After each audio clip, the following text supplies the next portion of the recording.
권력의 정점에 선 자들은 언제나 하늘을 두려워합니다.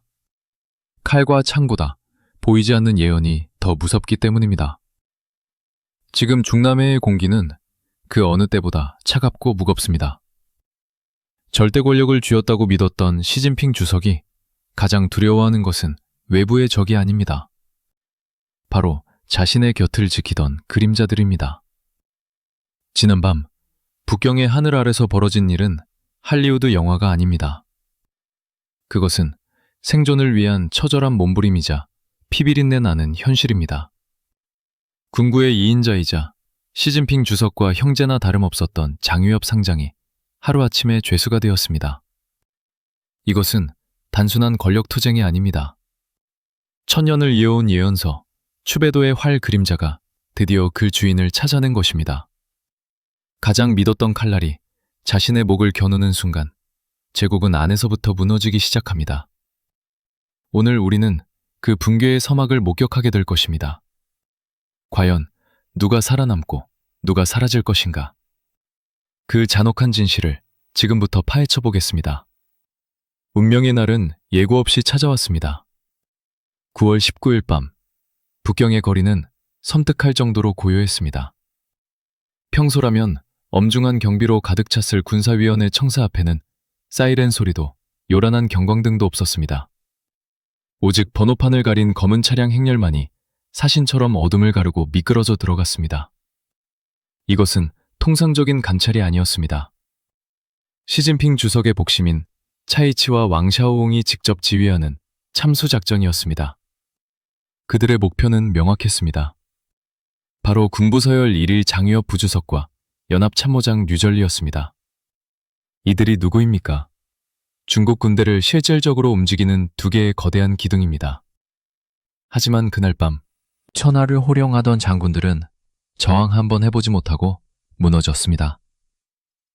총성은 없었습니다.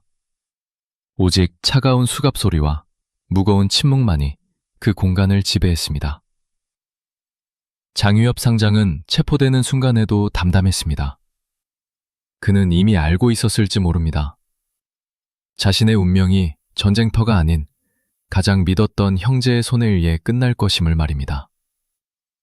시진핑 가문과 2대에 걸친 혈맹이자 1980년대 베트남 전선에서 생사를 함께 넘었던 전후. 그 끈끈했던 인연조차 권력이라는 괴물 앞에서는 한낱 휴지 조각에 불과했습니다. 사람들은 경악했습니다. 군사위원회 청사는 개미새끼 한 마리도 들어갈 수 없는 요새 중의 요새입니다. 외부의 힘만으로는 절대 뚫을 수 없는 철옹성입니다. 그런데 그날 밤, 그 견고한 철문은 너무나도 허무하게 안에서부터 열렸습니다. 누군가 빗장을 풀었습니다. 가장 깊숙한 곳에 숨어있던 배신자가 문을 열어준 것입니다. 도대체 누가 감히 최고사령부의 문을 열어젖혔을까요? 외부의 적은 막을 수 있어도 내부의 벤절자는 막을 수 없습니다. 그 견고했던 군사위원회 청사의 빈문을 열어준 인물, 바로 장승민 상장입니다. 그는 현재 시진핑 주석을 제외하고 군사위원회에 남은 유일한 생존자입니다. 하지만 이 생존이 더욱 비극적인 이유는 그와 장유엽의 관계 때문입니다. 장승민을 지금의 자리에 앉혀준 스승이자 대부, 그가 바로 장유엽이었습니다. 스승이 제자를 키웠으나 제자가 그 스승에게 수갑을 채웠습니다. 이것은 단순한 배신이 아닙니다. 권력의 세계에서 자신의 충성심을 증명하기 위해 치러야 하는 가장 잔혹한 통과의례입니다. 중국 고전소설 수호지에는 투명장이라는 개념이 나옵니다. 산적 패거리에 들어가려면 죄 없는 사람 하나를 죽여 자신의 태로가 없음을 증명해야 합니다. 지금 시진핑 주석은 장승민에게 현대판 투명장을 요구한 것입니다. 너를 키워준 주인을 물어라. 그래야 내 개가 될 수 있다. 장승민은 그 시험을 통과했습니다. 그는 자신의 은인인 장유엽을 제물로 바치고 살아남았습니다. 하지만 일부 분석가들은 더 소름 끼치는 가설을 제기합니다. 장승민이 배신한 것이 아니라 애초부터 시진핑 주석이 장유엽을 감시하기 위해 심어둔 장기 잠복 간첩이었다면 어떨까요? 어느 쪽이든 결과는 참혹합니다. 이제 군사위원회라는 거대한 권력의 정점에는 시진핑 주석과 장승민, 단 두 사람만이 남았습니다. 그러나 역사는 말해줍니다. 사냥이 끝나면 사냥개도 결국 솥에 삶아지는 법입니다. 칼자루를 쥐고 문을 열어준 장승민. 과연 그는 시진핑의 영원한 충신으로 남을까요? 아니면 자신의 쓰임새가 닿는 순간 또 다른 누군가에게 그 규모와 잔혹한 면에서는 이미 역사를 넘어섰습니다. 집권 이후 시진핑 주석은 100명이 넘는 장군들을 숙청했습니다. 이것은 단순한 인사이동이 아닙니다. 하나의 거대한 군단을 통째로 지워버린 것과 같습니다. 우리는 여기서 과거 모택동 시대의 린베오 사건을 떠올리지 않을 수 없습니다. 헌법의 후계자로 명시될 만큼 모택동의 절대적인 신임을 받았던 린베오조차 결국 의문의 비행기 추락사로 생을 마감해야 했습니다. 중국 정치사에서 2인자라는 자리는 영광의 자리가 아닙니다.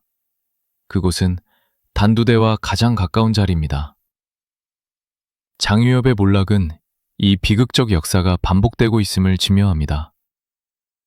시진핑 주석은 자신의 권력을 지키기 위해 자신을 지켜줄 칼날을 스스로 부러뜨리고 있습니다. 이것을 우리는 현대판 송정제 증후군이라고 부를 수 있습니다. 유능하면 의심받아 죽고 무능하면 쓸모없어 버려집니다. 이제 시진핑 주석 주변에 남은 것은 무엇입니까? 명령에 무조건 복종하는 예스맨들과 주석의 눈치만 살피는 꼭두각시들 뿐입니다. 군대는 지휘관의 머릿수가 아니라 그들 간의 신뢰로 움직이는 조직입니다. 장군들이 전장이 아닌 주석의 기분을 살피느라 바쁜 군대가 과연 전쟁을 수행할 수 있을까요? 숭정제는 의심 끝에 홀로 남겨졌습니다. 지금 시진핑 주석이 걷고 있는 이 길의 끝에도 고독한 파멸이 기다리고 있을지도 모릅니다. 중국 인민해방군은 지난 10년 동안 거대한 서바이벌 게임장으로 변했습니다. 시진핑 주석이 주도한 숙청은 무질서해 보이지만 사실 아주 치밀한 3단계 죽음의 나선 구조를 따르고 있습니다. 첫 번째 라운드는 장점인의 유산을 지우는 것이었습니다. 꿔부슌과 쉬차이호우 같은 부패한 거목들을 쓰러뜨리며 시진핑은 민심을 얻고 권력을 다졌습니다. 두 번째 라운드는 후진타오 세력의 잔재를 청산하는 과정이었습니다. 팡펑우이와 장양 같은 실세들이 제거되면서 군부는 비로소 시진핑 1인 천하가 된 듯했습니다. 대중들은 박수를 보냈고 정적들은 숨을 죽였습니다. 하지만 지금 벌어지는 세 번째 라운드는 차원이 다릅니다. 이것은 적을 제거하는 것이 아니라 자신의 팔다리를 자르는 자해극이기 때문입니다. 역대 중국의 황제들은 겉으로는 하늘을 부정했지만 뒤로는 늘 점술가들의 입을 주시했습니다. 마오쩌둥이 8341부대라는 숫자에 집착했듯이 시진핑 주석 역시 당나라 시대의 예언서 추배도에 묶여 있습니다. 특히 추배도 46권째 그림은 시진핑 주석에게 악몽과도 같습니다. 예언은 이렇게 말합니다. 활을 지닌 군인이 있다. 그는 자신을 백발의 노인이라 칭한다. 이 짧은 문장 때문에 수많은 사람들이 피를 흘렸습니다. 시진핑 주석은 활 궁자를 가진 모든 세력을 적으로 간주했습니다. 미사일 로켓군은 화살을 연상시킨다는 이유로 숙청당했고 장유엽 상장은 그의 성인 장자에 활궁이 들어있다는 이유만으로 제거되었습니다. 하지만 그가 모든 활을 꺾어버린 지금도 불안은 사라지지 않았습니다. 왜일까요? 등잔 밑이 어둡다는 속담처럼 그가 찾던 활이 바로 자신의 이름 속에 숨겨져 있기 때문일지도 모릅니다. 시진핑의 성인 습자를 번체자로 풀어보면 놀라운 비밀이 드러납니다. 글자의 윗부분인 깃우는 두 개의 활이나 화살처럼 보이고 아랫부분은 흰 백자입니다. 예언에 나온 활을 가진 사람, 그리고 백발의 노인이라는 묘사와 소름 끼치게 일치합니다. 이 해석이 맞다면 하늘이 내린 진짜 의미는 무엇일까요? 어떤 이들은 이것을 이중적인 선택의 기로라고 해석합니다. 하늘은 시진핑에게 두 개의 활을 쥐어주었습니다. 하나의 활은 구체제를 무너뜨리고 인민을 구하는 개혁의 활이고, 다른 하나는 독재를 강화하여 스스로 파멸로 걸어가는 자멸의 활입니다. 만약 그가 첫 번째 활을 선택했다면 그는 중국 최초의 민선 대통령이자 새로운 국부로 남았을지 모릅니다. 하지만 지금의 현실은 그가 두 번째 활을 선택했음을 보여줍니다. 그는 권력을 지키기 위해 칼을 휘두르지만 그것은 결국 공산당이라는 낡은 집을 안에서부터 부수고 있습니다. 외부의 적이 제국을 무너뜨리는 것이 아닙니다. 예언 속의 용사는 성문 밖에서 오는 것이 아니라 황제의 의자에 앉아 스스로 제국을 끝장내고 있는 것일지도 모릅니다. 총가속사, 즉 멸망을 가속화하는 운전수라는 그의 별명처럼 말입니다. 그렇다면 이 운명의 수레바퀴는 언제 멈추게 될까요? 동서양의 예언가들은 약속이나 한 듯 하나의 시점을 가리키고 있습니다. 이성으로 설명할 수 없는 일들이 벌어질 때 우리는 종종 본능적인 감각에 귀를 기울이게 됩니다. 지금 전 세계의 예언가들이 약속이나 한 듯이 하나의 연도와 하나의 국가를 지목하고 있습니다. 바로 2026년의 중국입니다. 이 기이한 일치는 서로 다른 문화와 방식을 가진 세 명의 예언가에게서 나왔기에 더욱 충격적입니다. 먼저 인도의 천재 소년 아난드입니다. 그는 별들의 움직임을 통해 2025년과 2026년 사이에 구시대의 질서가 완전히 붕괴될 것이라고 경고했습니다. 특히 중국에 대해서는 큰 불이 숲을 태우고 난 뒤에야 새싹이 돋아나듯 거대한 내부 혼란을 겪은 뒤에야 비로소 국가가 재탄생할 것이라고 예언했습니다. 즉, 현 체제의 완전한 소멸을 암시한 것입니다. 태평양 건너 미국에서는 브랜든 빅스 목사가 더 구체적이고 무시무시한 환상을 이야기했습니다. 도널드 트럼프 전 대통령 암살 미수 사건을 정확히 맞춰 전율을 일으켰던 그는 중국을 붉은 용에 비유했습니다. 그의 예언에 따르면 2026년 붉은 용의 머리가 단칼에 잘려나가는 사건이 발생합니다. 이것은 점진적인 쇠퇴가 아닙니다. 어느 날 밤 갑작스럽게 찾아오는 권력의 공백과 통제 불능 상태를 의미합니다. 마지막으로 영국의 현대판 노스트라다무스로 불리는 크레이그 해밀턴 파커입니다. 그는 조금 더 현실적인 시나리오를 제시합니다. 바로 군부 내부의 쿠데타입니다. 시진핑 주석의 병세가 악화되거나 군부의 분열이 극에 달해 2026년경 내부에서부터 체제가 무너진다는 것입니다.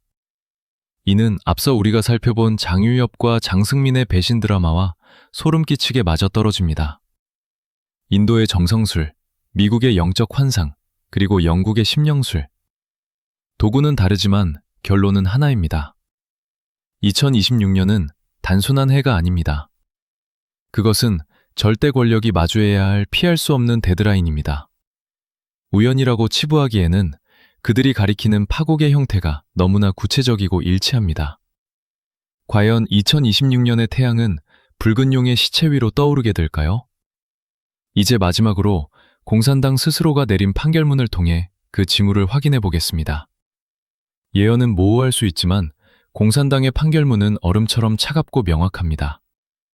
폭풍이 잠시 잦아든 것 같았던 순간 신화통신은 장유엽과 류전리에 대한 최종 심사 결과를 세상에 공개했습니다. 이 문건을 자세히 들여다보면 등골이 서늘해집니다. 이것은 단순한 징계 문서가 아닙니다. 정치적 사형 선고장입니다. 문장 곳곳에서 심각하다, 엄중하다는 표현이 무려 5번이나 반복되었습니다. 당의 신뢰를 배신했다. 정치적 야심을 품고 파벌을 조성했다. 겉과 속이 다른 양면 인간이다. 신화통신이 쏟아낸 이 저주 섞인 단어들은 그들이 시진핑 주석의 절대 권력에 도전했음을 공식화한 것입니다. 하지만 무엇보다 충격적인 것은 두 사람의 이름 앞에 더 이상 동지라는 호칭이 붙지 않는다는 사실입니다. 중국 공산당 조직에서 동지라는 호칭의 박탈은 곧 인간으로서의 존재 가치를 말살한다는 뜻입니다. 어제까지만 해도 혁명의 동반자였던 그들이 오늘은 제거해야 할 바이러스이자 적으로 규정된 것입니다. 이것은 육체의 죽음보다 더 가혹한 사회적 매장입니다. 장유엽의 몰락은 홍위대, 즉 혁명 원로 자녀들의 시대가 끝났음을 알리는 장송곡과도 같습니다. 과거에는 붉은 혈통이 그들의 면죄부였습니다. 아버지 세대의 인연과 피로 맺어진 의리가 그들을 지켜주는 방패였습니다. 하지만 시진핑 주석의 새로운 제국에서는 혈통보다 복종이 우선입니다. 아버지들의 우정도, 전장에서의 공로도, 독재자의 의심 앞에서는 아무런 의미가 없습니다. 이 판결문이 보내는 메시지는 섬뜩할 정도로 단순합니다. 나를 제외한 모든 권력은 불법이다. 이제 중남해의 붉은 벽 안에는 안전지대가 없습니다. 최고위 장군들조차 하루아침에 반역자가 되는 판국에 하물며 다른 관료들은 오죽하겠습니까? 이것은 단순한 숙청이 아니라 체제의 근간을 흔드는 거대한 자해극의 클라이맥스입니다.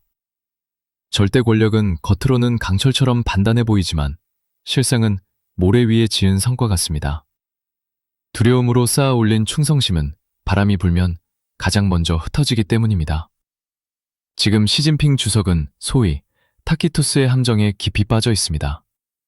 정부가 신뢰를 잃으면 진실을 말하든 거짓을 말하든 선정을 베풀든 칼을 휘두르든 국민은 모든 것을 의심하고 역사의 거대한 수레바퀴 앞에서 우리 개개인은 무력해 보일 수 있습니다.